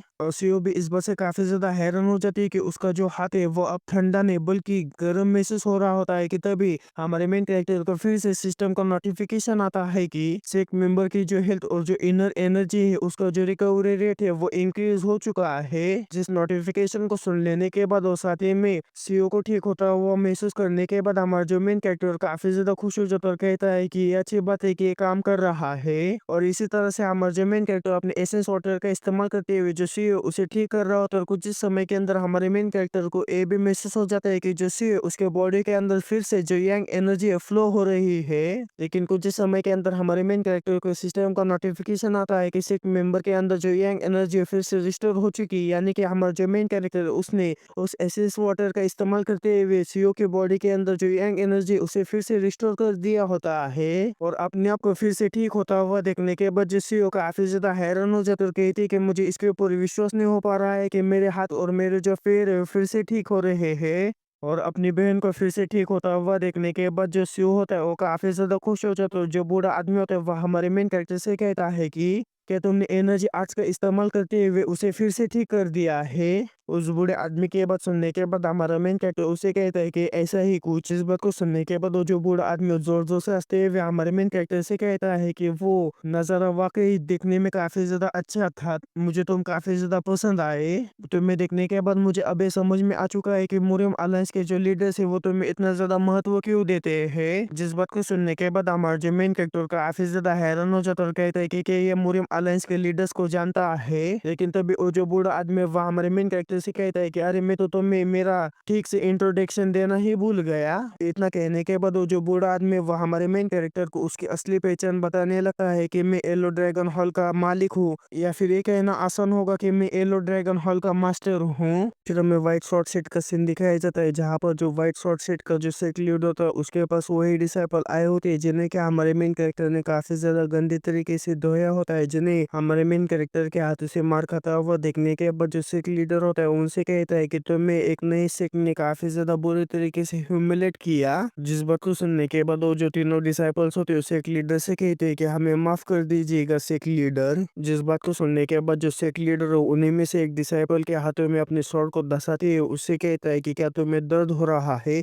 ये तो उस सिमुलेशन के मुकाबले कुछ भी नहीं है जिसका मुझे सामना करना पड़ेगा। सेक्ट लीडर की बात सुनने के बाद वो जो तीनों डिसाइपल्स है उस सेक्ट लीडर से माफी मांग रहे होते हैं, लेकिन जो सेक्ट लीडर उसका कोई भी इरादा नहीं होता उन लोगों को माफ करने का, जिसके वजह से वो जो होता है वहां पर के गार्ड को बुलाते हैं, उनसे कहते हैं कि इन सारे लोगों को पनिशमेंट चेम्बर में लेकर जाओ। सेक्ट लीडर के बात सुनने के बाद जो गार्ड है उन सारे के सारे डिसाइपल्स को पनिशमेंट चेम्बर की तरफ लेकर जाने लगते हैं, लेकिन अभी भी वो जो डिसाइपल्स होते हैं सेक्ट लीडर से माफी मांग रहे तो उसे एक और मौका देने की मांग कर रहे होते हैं। लेकिन जैसा कि मैंने तुमसे कहा जो सेक्ट लीडर है उन डिसाइपल्स को माफ करने के बिल्कुल भी मूड में नहीं होता, जिसके वजह से जो सेक्ट लीडर उन सारे के सारे डिसाइपल को पूरी तरीके से इग्नोर कर देता है और हमारे मेन कैरेक्टर का नाम लेते हुए कहता है कि राइटियस हेवन सेट किया बेकली वुन, लगता है कि मुझे उसका स्वागत करने के लिए काफी ज्यादा बड़ी पार्टी देनी होगी। मैं जानने के लिए काफी ज्यादा बेताब हूँ कि आखिर वो किस तरह का इंसान है। उस सेक्ट लीडर के इतना कहने के साथ ही हमें हमारे मेन कैरेक्टर की तरफ का सीन दिखाया जाता है जहाँ पर हमारा जो मेन कैरेक्टर है उस बूढ़े आदमी से कहता है कि क्या तुम ही येलो ड्रैगन हॉल के मास्टर हो। मैंने पहले ही नोटिस कर लिया था कि तुम कोई ऑर्डिनरी पर्सन नहीं हो, लेकिन मैंने कभी भी नहीं सोचा था कि तुम येलो ड्रैगन हॉल के मास्टर होंगे। और जो सीईओ थे वो भी हॉल मास्टर को ना पहचानने की वजह से उनसे माफी मांग रहे होते, जिसे माफी मांगता हुआ देखने के बाद जो हॉल मास्टर उससे कहता है कि इसकी कोई भी जरूरत नहीं है। फिर जो हॉल मास्टर वह हमारे मेन कैरेक्टर से कहता है कि येलो ड्रैगन हॉल में शामिल होने के बारे में तुम क्या सोचते हो। हॉल मास्टर की बात सुनने के बाद हमारा जो मेन कैरेक्टर काफी ज्यादा चौंक जाता है, अपने मन में कहता है कि एक जाइंट मर्चेंट गिल्ड जो कि इंपीरियल पैलेस के लिए क्लोथ्स और सिल्क को प्रोवाइड करता है, और इसके अलावा उसके पास काउंटलेस मार्शल आर्ट मास्टर्स भी, जिसके वजह से काफी ज्यादा बड़े बड़े जो सेक्ट है वो भी उससे सावधान रहते हैं। उसके शब्दों में इतनी ज्यादा पावर है कि वो मुरियम अलायंस और जो अनऑर्थोडॉक्स मुरियम है उसे पूरी तरीके से इन्फ्लुएंस कर सकता है। हालांकि इसके येलो ड्रैगन हॉल को ज्वाइन करने में मेरे लिए काफी ज्यादा अच्छी अपॉर्चुनिटी होगी, लेकिन ये वैसा फ्यूचर नहीं जैसा कि मैं चाहता हूँ। इतना सोचने के बाद हमारा जो मेन कैरेक्टर काफी ज्यादा पोलाइटली उनके येलो ड्रैगन हॉल के अंदर ज्वाइन होने का जो ऑफर होता है उसे ठुकरा देता है। हमारे मेन कैरेक्टर को उस ऑफर को ठुकराता हुआ देखने के बाद जो हॉल मास्टर है वो काफी ज्यादा रूड अंदाज में उससे कहता है कि तुम्हारी हिम्मत कैसी हुई मेरे ऑफर को ठुकराने की। हॉल मास्टर की बात सुनने के बाद हमारा जो मेन कैरेक्टर हॉल मास्टर से कहता है कि येलो ड्रैगन हॉल में ज्वाइन होने के बजाय क्या आप मुझे अपने साथ बिजनेस करने का एक मौका दे सकते हैं।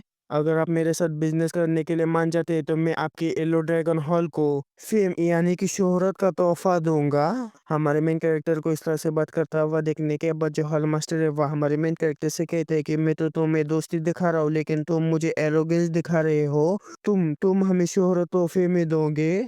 हॉल मास्टर के बाद सुनने के बाद हमारा जो मेन कैरेक्टर हॉल मास्टर से कहता है कि 10 सालों के अंदर मैं मेरे सेट को ऑर्थोडॉक्स के 10 सेट और अनऑर्थोडॉक्स के जो 7 सेट थे उसके बराबर लेकर जाऊंगा। हमारे मेन कैरेक्टर की ये बात सुनने के बाद जो हॉल मास्टर है वो हमारे मेन कैरेक्टर से कहता है कि तुमने तो अपने सेट की इस्टेब्लिशमेंट सेरेमनी भी नहीं की और आपको लगता है कि आप 10 सालों के अंदर ये सब कर सकते हैं। जिस बात को सुनने के बाद हमारा जो मेन कैरेक्टर उनसे कहता है कि हाँ बिल्कुल मैं ऐसा कर सकता हूँ। जिस बात को सुनने के बाद जो हॉल मास्टर जोर जोर से हंसने लगते और हंसते हुए हमारे मेन कैरेक्टर से कहते हैं कि तुम बेटों के बयान देने में काफी ज्यादा माहिर हो। लेकिन तभी हमारा जो मेन कैरेक्टर हॉल मास्टर से कहता है कि लेकिन मैंने जिस शोहरत का वादा किया था वो तुम्हारे लिए नहीं है। जिस बात को सुनने के बाद जो हॉल मास्टर वो हमारे मेन कैरेक्टर से कहता है कि क्या तुम मुझसे मजाक कर रहे हो। जिस बात को सुनने के बाद जो हमारा मेन कैरेक्टर हॉल मास्टर से कहता है कि आप मुझे अपने डिसाइपल से मिलवाइए, मैं येलो ड्रैगन हॉल के फ्यूचर को लेकर उससे बातचीत करना चाहता हूँ।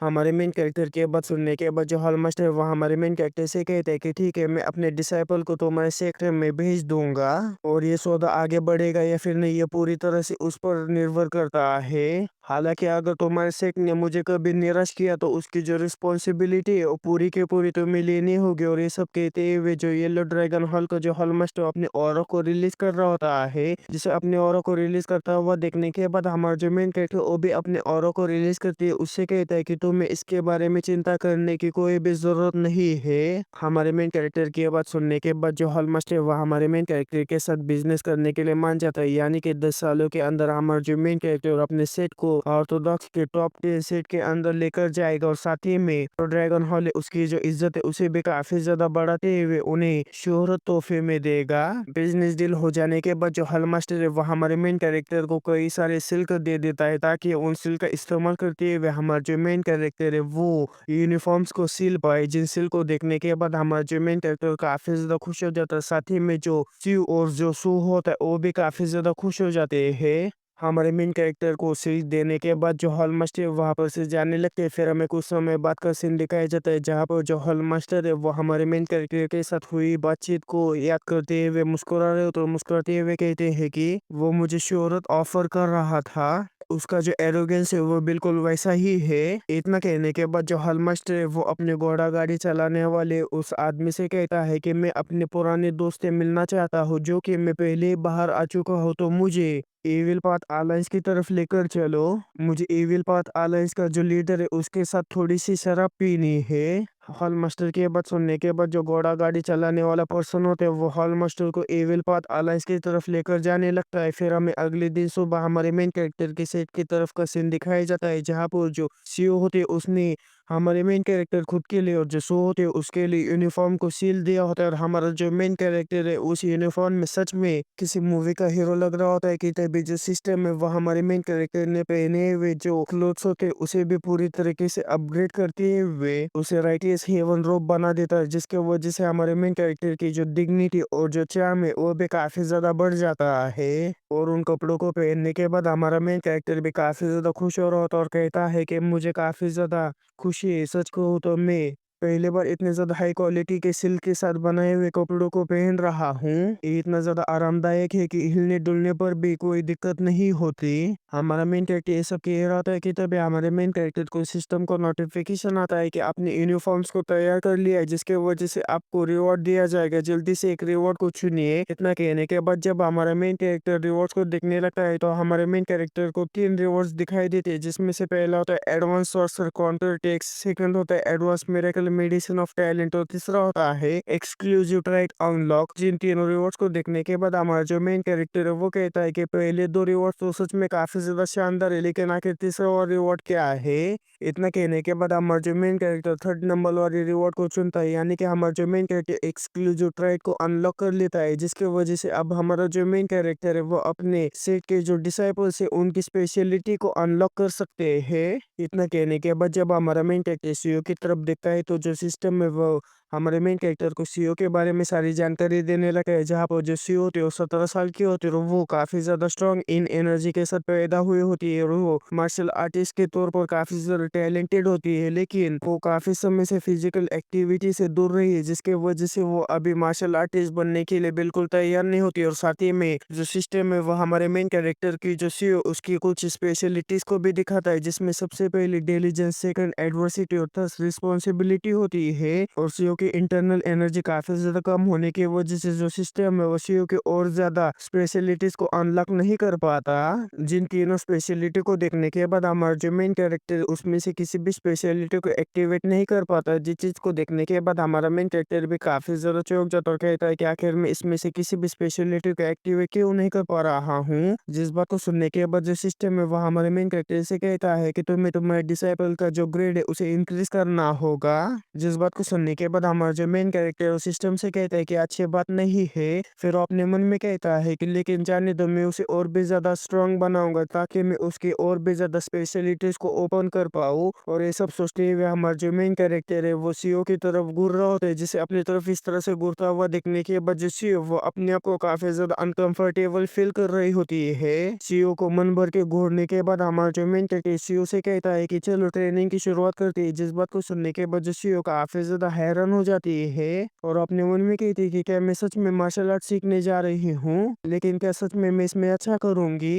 हालांकि उसने मुझे अपना डिसाइपल बनने के लिए कहा था, लेकिन अगर मैंने कुछ गड़बड़ कर दी तो क्या होगा। सीईओ ये सब सोच रहे होते कि तभी सीईओ को हमारे मेन कैरेक्टर के पिछले रात कही हुई बात याद आ जाती है, जहाँ पर हमारे मेन कैरेक्टर उसे सहारा देते उसे कहते हैं कि तुम चिंता मत करो, मैं इसे ठीक कर सकता हूँ। जिन बातों को याद कर लेने के बाद जो सीईओ कहते हैं कि मैं तुम्हारे ऊपर ट्रस्ट करूंगी और बाकी की चीजों के बारे में बाद में सोचूंगी। इतना सोचने के बाद जो सीईओ मुस्कुराते हुए हमारे मेन कैरेक्टर से कहते कि ठीक है, लेकिन आज हम क्या सीखेंगे। जिस बात को सुनने के बाद हमारा जो मेन कैरेक्टर सीईओ को हॉर्स डांस में खड़ा कर देकर उसे कहता है कि आज हम सिर्फ हॉर्स डांस के बारे में ही सीखेंगे। और हमारे मेन कैरेक्टर को हॉर्स डांस के बारे में सिखाता हुआ देखने के बाद जो सीईओ एक गहरी से साथ छोड़ते हुए कहती है कि मुझे लगा था कि मैं कुछ सही चीज सीखने वाली हूँ। सीईओ के बात सुनने के बाद हमारा जो मेन कैरेक्टर सीईओ से कहता है कि तुम मार्शल आर्ट सीखने के लिए अभी भी फिट नहीं हो, तुम्हें और भी ज्यादा स्ट्रांग बनना होगा, जिसके वजह से आज से हम तुम्हारे स्टेमिना को इम्प्रूव करने पर ही ज्यादा फोकस करेंगे। जिस बात को सुनने के बाद जैसे वो हमारे मेन कैरेक्टर से कहती है कि लेकिन मुझे कब तक इस हॉर्स डांस में रहना होगा। जिस बात को सुनने के बाद हमारा जो मेन कैरेक्टर से कहता है कि कम से कम 1 घंटा। हमारे मेन कैरेक्टर की बात सुनने के बाद जैसे पूरी तरीके से खामोश हो जाती है, लेकिन दिल ही दिल में उसके ये सवाल भी जागने लगता है कि क्या सच में वो मार्शल आर्ट सीख सकती है। जिस सवाल का जवाब पाने के लिए वह हमारे मेन कैरेक्टर से पूछती है कि एक लीडर क्या सच में मैं मार्शल आर्ट सीख सकती हूँ। सीईओ के बात सुनने के बाद जो हमारा मेन कैरेक्टर सीईओ से कहता है कि हाँ बिल्कुल, तुम जन्म से ही काफी ज्यादा हाई इन एनर्जी के साथ पैदा हुई हो, जिसके वजह से जो इंटरनल एनर्जी है तुम्हारी बॉडी के अंदर नेचुरली बनती है।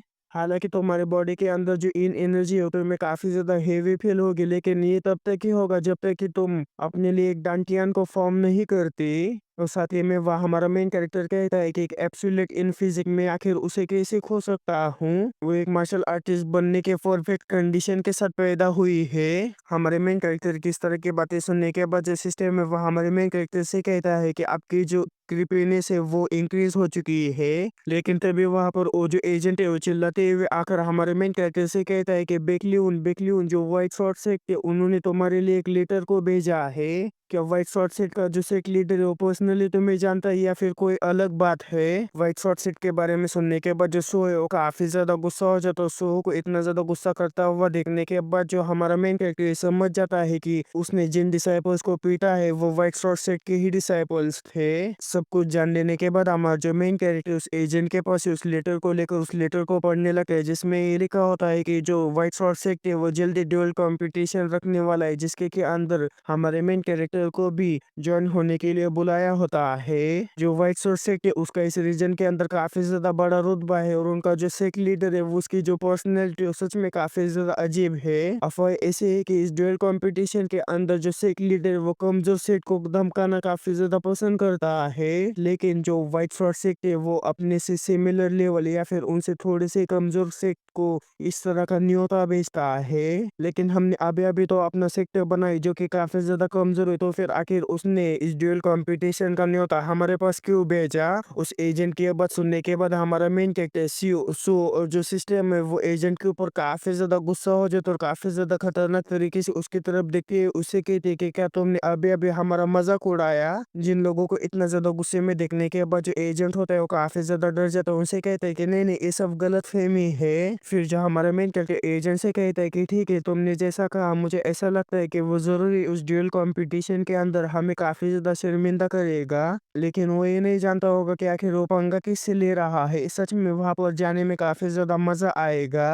और इसके अलावा हमारे सेट का जो नाम है उसे फैलाने के काफी ज्यादा अच्छा मौका है। हमारे मेन कैरेक्टर की बातें सुनने के बाद जो सी होते हैं वह हमारे मेन कैरेक्टर से कहती है कि हम सब लोगों का वहां पर जाना ठीक होगा, कि हम तो बस तुम्हारे ऊपर बोझ ही बनेंगे। जिस बात को सुनने के बाद हमारे जो मेन कैरेक्टर सी उसे कहता है कि आखिर तुम किस बारे में बात कर रही हो? उस कंपटीशन के अंदर सिर्फ तुम अकेले ही पार्टिसिपेट करने वाली हो। हमारे मेन कैरेक्टर की बात सुनने के बाद जो सी हो पहले तो काफी ज्यादा शांत होते हुए कहती है कि क्या मुझे अकेले उस कंपटीशन के अंदर पार्टिसिपेट करना होगा? तो मुझे काफी ज्यादा मेहनत करनी होगी। कि तभी वो काफी ज्यादा हैरान होते हुए कहते हैं कि क्या मुझे उस कंपटीशन में अकेले ही पार्टिसिपेट करना होगा?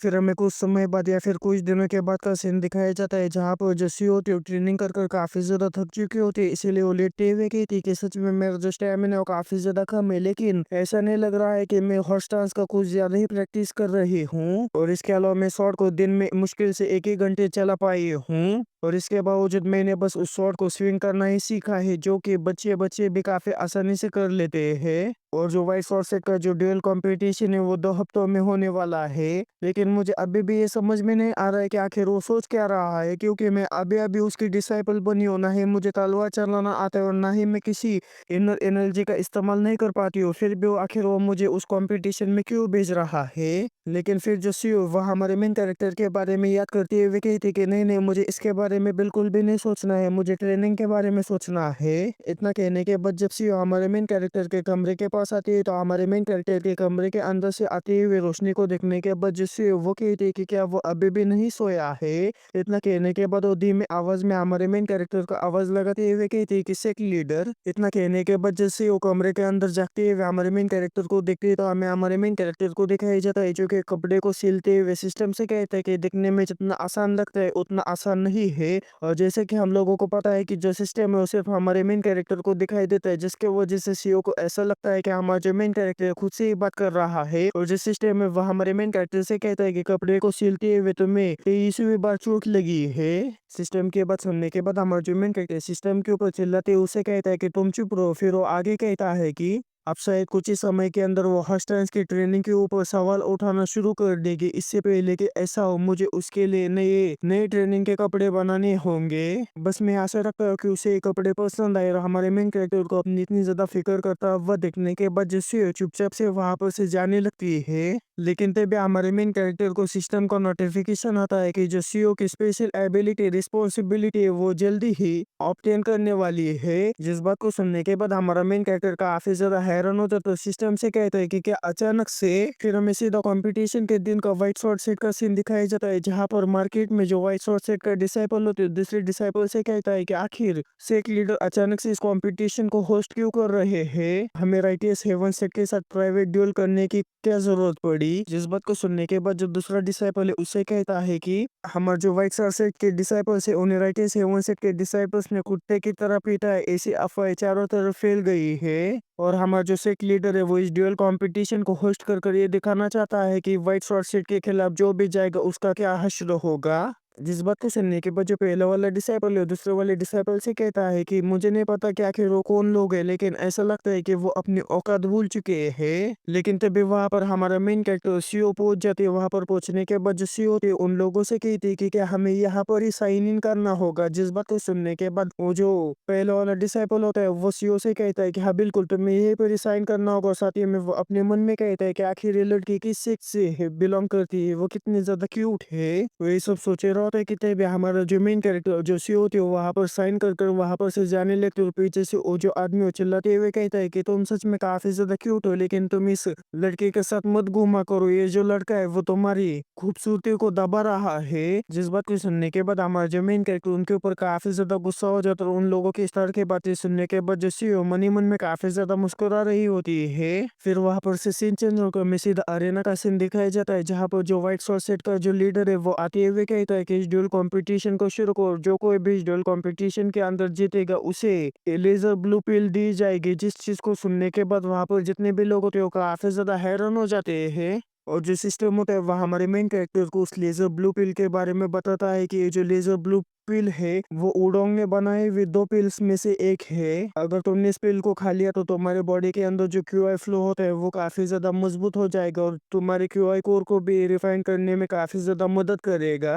और जैसे लोगों को ये पता चल जाता है कि जो भी जीतेगा उसे ब्लू पिल मिलेगी, वैसे ही सारे के सारे लोगों के अंदर जोश बढ़ जाता है। अरेना के ऊपर अच्छी तरीके से स्पीच देने के बाद जो व्हाइट शॉर्ट सेट का लीडर है वो अरेना से उतरने लगता है कि तभी वहां पर दो डिसाइपल्स आते हुए उसे एक लीडर उससे कहते हैं कि कौन किससे लड़ेगा वो डिसाइड हो चुका है। जिस बात को सुनने के बाद जो एक लीडर है वो कहता है कि वो कमी ने कही कि आज मैं श्योर करूंगा कि वो कभी भी हमारे व्हाइट शॉर्ट सेट के खिलाफ खड़े ना हो पाए। फिर वो काफी ज्यादा बुरी तरीके से हंसते हुए कहते हैं कि आज मैं तुम्हें दिखाऊंगा कि हम दोनों के बीच में पावर का जो गैप है वो कितना ज्यादा बड़ा है। और हाँ, ये जो एक लीडर है वो सब हमारे मेन कैरेक्टर से कह रहा होता है। फिर वहां पर से सीन चेंज होकर हमें थर्ड एरिया का सीन दिखाया जाता है, जहाँ पर जो प्राइमरी राउंड्स होते हैं वो शुरू हो जाते हैं, जिसमें कि सबसे पहला नंबर हमारे सीईओ का ही होता है। और सीईओ जो होती है वो उस अरेना के ऊपर जाकर लड़ने में काफी ज्यादा डर रही होती है, जिसके वजह से वो हमारे मेन कैरेक्टर से कहती है कि सेट लीडर क्या मैं सचमुच में ऐसा कर सकती हूँ। सीईओ की बात सुनने के बाद हमारा जो मेन कैरेक्टर उसे कहता है कि तुम ऐसा कर सकती हो, अब तो तुमने जो कोई भी ट्रेनिंग की उसे याद करो। जिस बात को सुनने के बाद जो सीईओ वह हमारे मेन कैरेक्टर से कहती कि अब तक तो मैंने सिर्फ फर्स्ट डांस ही किया है। सीईओ की बात सुनने के बाद हमारा जो मेन कैरेक्टर सीईओ से कहता है कि अगर तुम्हें अपने आप पर विश्वास नहीं है तो तुम्हें जिसने ट्रेन किया यानी कि मुझ पर विश्वास करो। मैं ये गारंटी देता हूँ कि तुम पहले से काफी ज्यादा स्ट्रांग हो चुकी हो।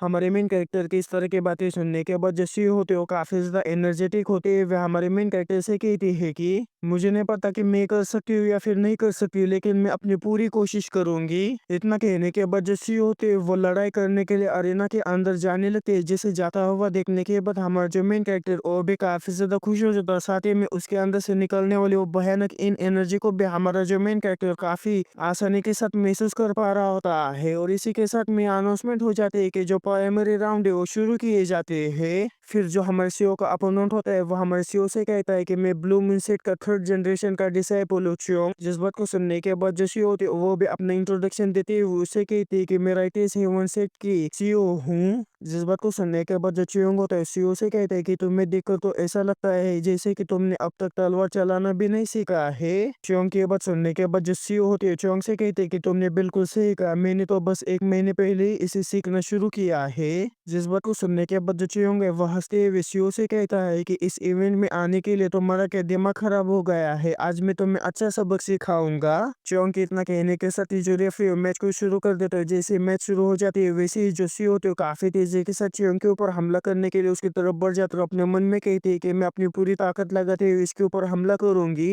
इतना कहने के बाद जो सीईओ होती है वो काफी ज्यादा पावरफुल हमला चियोंग के ऊपर कर देते और हमारे सीईओ के एक ही हमले के वजह से जो चियोंग है उड़ते हुए सीधा अरेना से बाहर जाकर गिर जाता है। जिस चीज को देखने के बाद जो रेफरी और वहां पर आए हुए जितने भी लोग होते हैं वो काफी ज्यादा हैरान हो जाते और कहते हैं कि क्या ये मैच इतनी ज्यादा जल्दी खत्म हो गया। और सीईओ को इतने आसानी से जीता हुआ देखने के बाद हमारा जो मेन कैरेक्टर काफी ज्यादा खुश हो जाता है। सीईओ से कहता है कि इसीलिए मैंने कहा था कि खुद के ऊपर भरोसा करो। और इसी के साथ में जो रेफरी अनाउंसमेंट कर देता है कि राइट सेवन सिक्स की जो सीईओ है वो इस मैच को जीत चुकी है। जिस बात को सुनने के बाद जो सीईओ काफी ज्यादा खुश हो जाती है।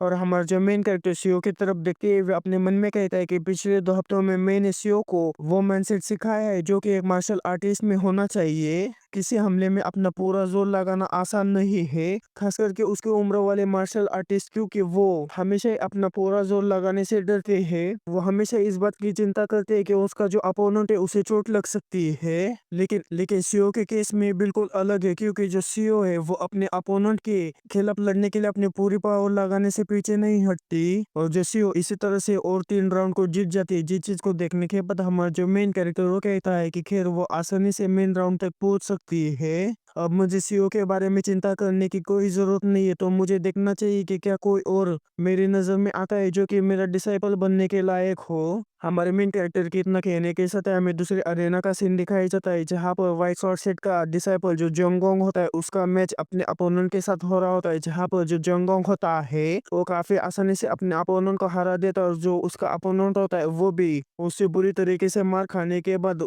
हार मान लेता है। लेकिन जो गोंग होता है उसकी किसी भी बात पर ध्यान न देते हुए काफी ज्यादा ब्रूटली उसे पीटना शुरू कर देता है, जिसे इस तरह से पीटता हुआ देखने के बाद जो रेफरी बीच में आते हैं वे गोंग को रोकते हैं, उससे कहता है कि रुक जाओ, जो मैच है वो तुम जीते हो, पहले से ही डिसाइड किया जा चुका है, तो फिर आखिर तुम उसे क्यों पीट रहे हो। इतना कहने के साथ ही जो रेफरी वो ये अनाउंसमेंट कर देता है कि जो व्हाइट शॉर्ट सेट का जोंगोंग है वो जीत चुका है। और उस मैच को देखने के बाद हमारा जो मेन कैरेक्टर अपने मन में कहता है कि जरा इसको देखो, उसके और उसके अपोनेंट के बीच में जो स्किल का गैप था वो काफी ज्यादा होने के बावजूद भी वो पागलों की तरह उसे पीटे जा रहा था। हमारा मेन कैरेक्टर ये सब सोच रहा होता है कि तभी हमारे मेन कैरेक्टर के पास सीओ आते हैं, उसे कहते हैं कि सेक लीडर मैं मेन राउंड तक पहुंच चुकी हूँ। जिस बात को सुनने के बाद हमारा जो मेन कैरेक्टर है वो सीओ से कहता है कि ये अच्छी बात है। फिर जो सीओ वह हमारे मेन कैरेक्टर से कहती है कि जब मैंने आपकी कही बात मानकर अपना पूरा जोर लगाया तो मैं आसानी से जीत गई। सीओ हमारे मेन कैरेक्टर के साथ बातचीत कर ही रही होती है कि तभी सीओ को गोंग के अंदर से काफी ज्यादा किलिंग इंटेंट महसूस होने लगता है, जिस किलिंग इंटेंट को महसूस कर लेने के बाद जो सीओ होती है वो काफी ज्यादा हैरान हो जाती है।